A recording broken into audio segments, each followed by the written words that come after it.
Hey guys, Veebat here with another V-Place, taking a look at the legendary F-94D Starfire, and someone asked the question, hey V, should I go for the Gatling cannon or should I go for just keeping the same 420s that you get with the second upgrades, that way you can just progress on to get the F-7U.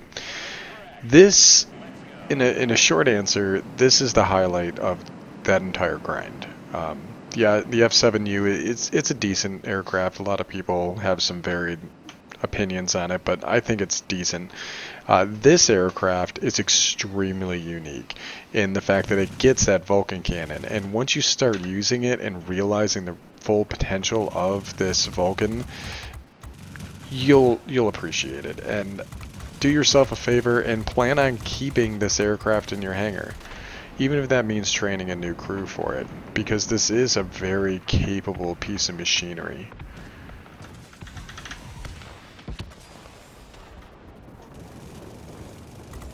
And as you can see, we can get rockets out really far with this airframe, so don't ever underestimate the potential coming out of this thing. Let's get those guns on. Nope, burp, burp, burp. They overheat really quick, but they also cool down really quick, so there's something to be said for that. We've gone for a full speed build, which is the only reason I'm able to be up at these altitudes, because this aircraft already has abysmal turn time, which I'm sure you probably already noted.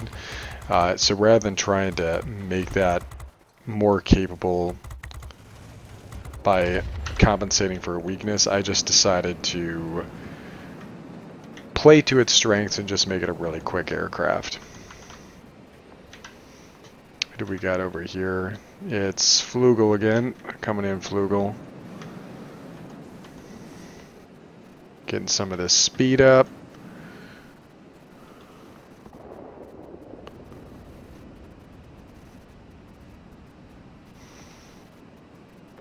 I'm going to see the IL-20 down here is really hurting. And that's what we're able to do with this aircraft, is be able to get a lot of that damage out all at one time. And all of your rounds are pretty much going to a pinpoint location, which is what one of the big strengths are of having a Vulcan. Hopefully my mic's close enough for all this. What else do we have? We got another target? Yeah, we do.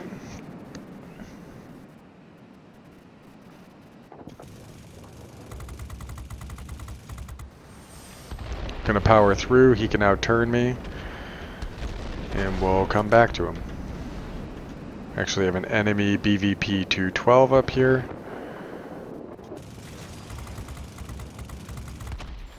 It'll take a while to get that sweet spot, but once you do, you'll be able to get those guns on target, and you can just do a few ranging shots like this to be able to see if you're tracking properly on the target.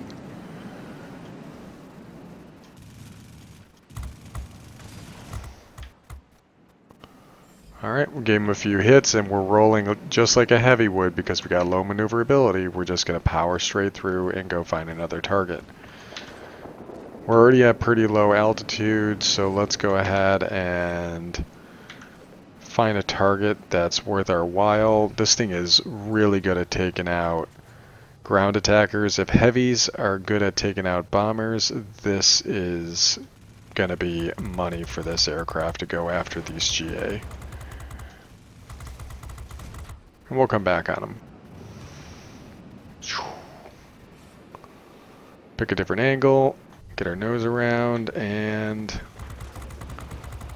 look at that massive damage output all at one time. Whew. Glad we didn't lag out there. But what a beautiful plane. It's almost all engine, really good power availability. And with the setup we have, we're able to get some pretty impressive speed numbers for a multi-role.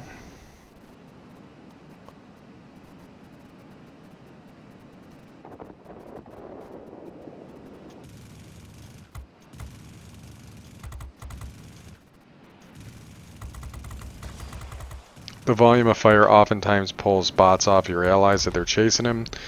And sometimes you get just a little bit of lag due to the amount of damage coming out of the airframe. The air-to-air rockets are also really powerful, which we have already showcased. The air-to-air rockets... Oh, we lost our players. I'm sorry, guys. The air-to-air rockets do 400 damage per volley, which, if you compare it to the German counterparts, the J4m rockets, those J4m rockets only do 150 damage a volley, so you got a bit of an edge on them with this airframe. Alright, nose down, get a little bit of that power back.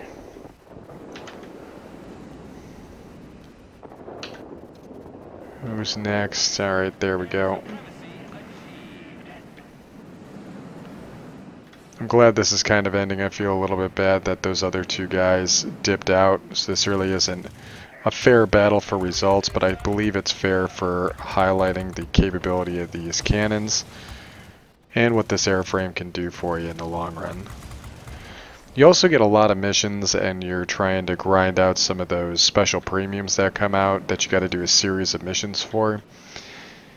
And sometimes you got to get Rocketeer medals, and this is the aircraft I get a majority of my Rocketeer medals in. It's pretty much a foregone conclusion that I'll get one if I fly this thing. So, alright, I'm sorry, Flugel, looks like your teammate wasn't actually there, so that kind of stinks.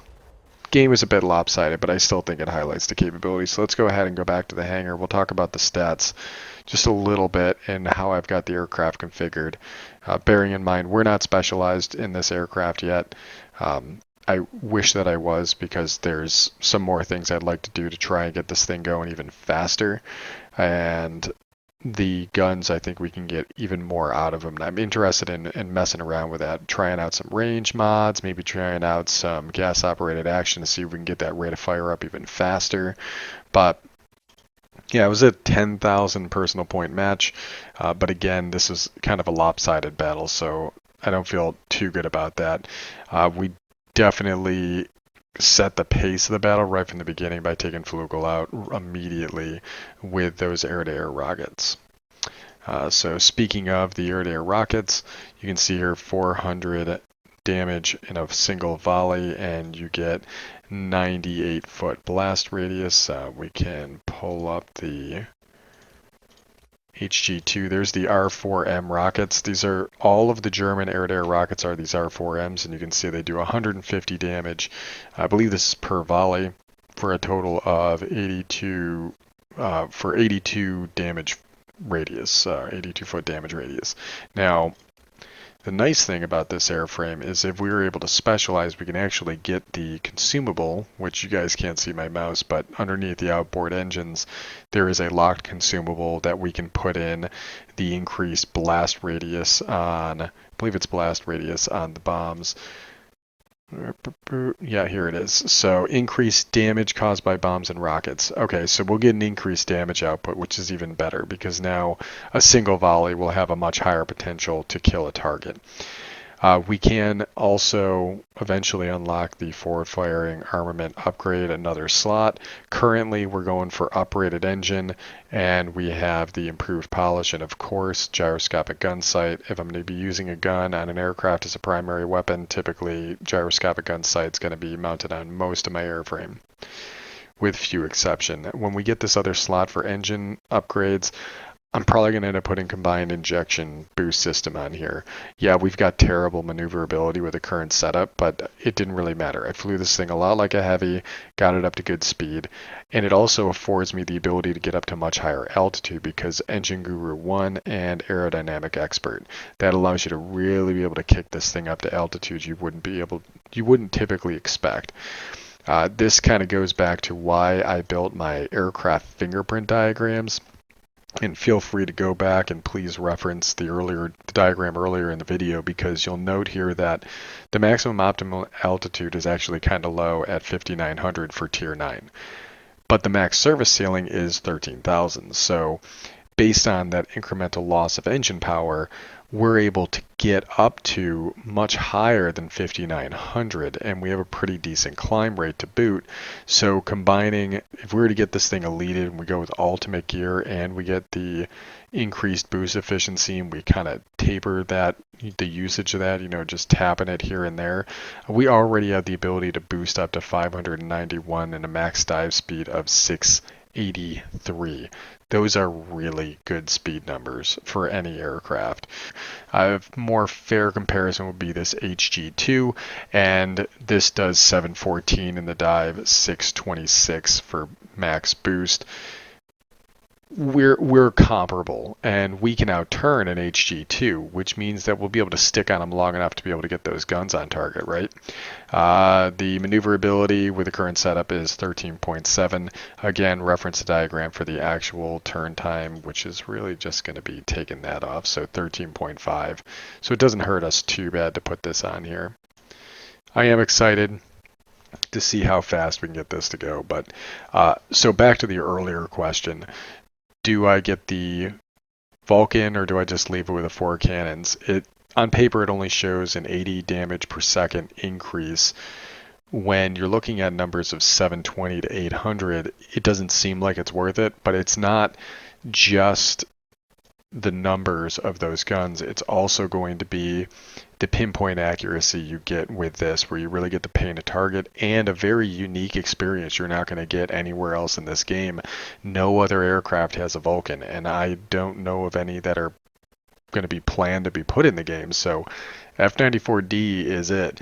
And don't discount these big missiles, because those air-to-air rockets, those are going to be able to really wreck a lot of aircraft. And if they're not paying attention, they're thinking that's an F-84, not an F-94, they're going to end up taking a volley of your rockets to the face, and you can really decimate them. So anyways, hope you guys enjoy the video, and as always, I'll catch you on the next one. Always getting closer. I'm marching till it's over.